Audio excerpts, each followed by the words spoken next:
민주당이 임대사업자에 대한 세제 혜택을 축소하는 방안을 검토하고 있습니다. 그리고 부동산 보유세 논의와 관련해서는 일단 덮자는 쪽과 계속해야 한다는 쪽이 여전히 뒤엉킨 분위기입니다. 이경국 기자의 보도입니다.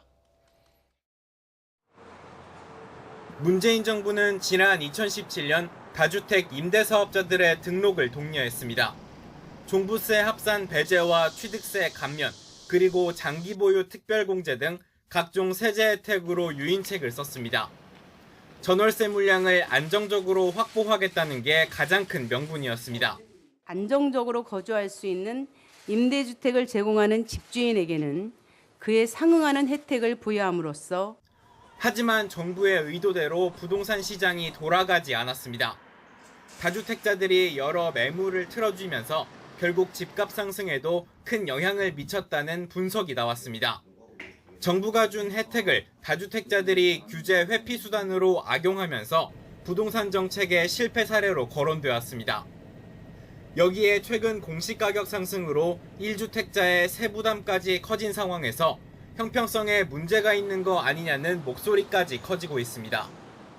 당 내부에서 혜택을 축소해야 한다는 지적이 이어지는 가운데 민주당 관계자는 본격적으로 가동될 부동산 특위에서 관련 내용을 검토하겠다는 뜻을 밝혔습니다.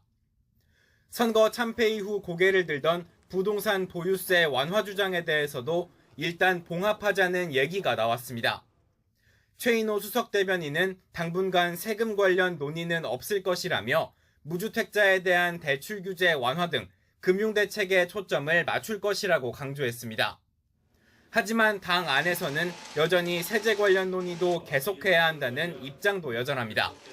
선거 참패 이후 민주당 안에서는 세제 완화 주장과 반대 목소리가 뒤섞여 나오더니 아직도 정리가 안 된 분위기입니다. 집권 여당의 이 같은 움직임은 안정세를 보이다 선거 이후 분위기가 달라진 부동산 시장에 또다시 잘못된 메시지를 던질 우려가 있습니다. YTN 이경국입니다.